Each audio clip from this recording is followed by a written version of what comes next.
I'm John Mawdsley. I'm an Associate Professor at HEC Paris, and I'm going to tell you today about a paper that was recently published in Strategic Management Journal that I co-authored with Rodolphe Durand and Lionel Paolella that's entitled A Rivalry-Based Theory of Gender Diversity.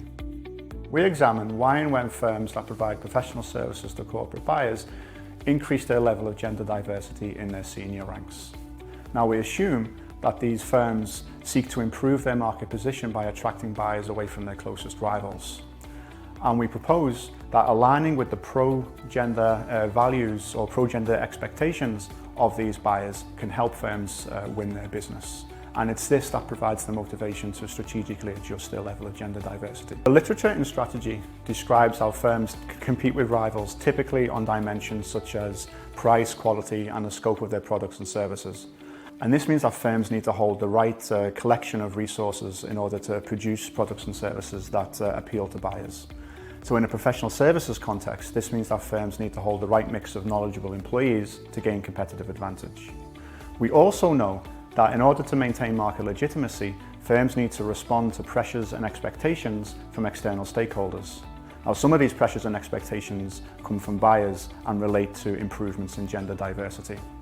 Now, what we know less of, and especially in a diversity context, is whether and when firms engage in a proactive competitive behaviour for reasons other than trying to gain a competitive advantage through human capital or responding to legitimacy-based pressures.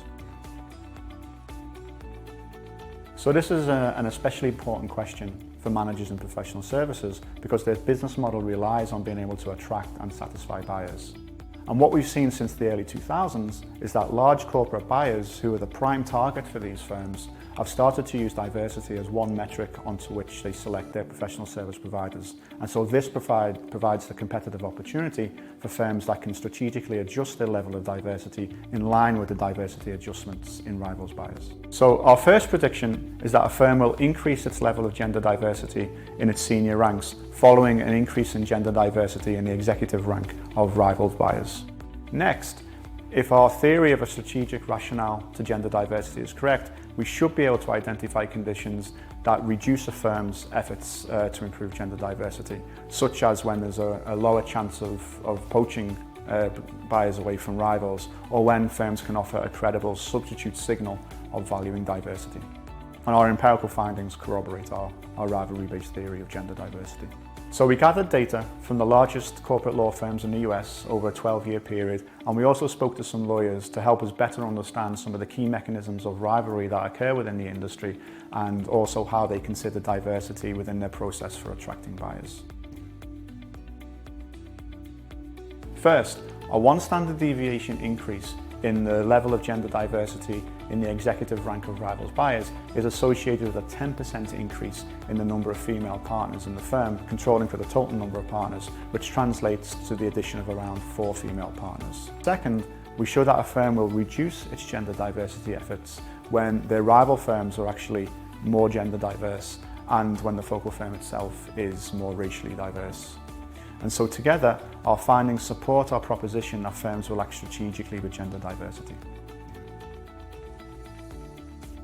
I think there are two main implications that come from our study. First, for researchers, we show that firms adjust their level of gender diversity for reasons other than, or maybe on top of, reasons that relate to human capital-based competitive advantage or legitimacy-related pressures.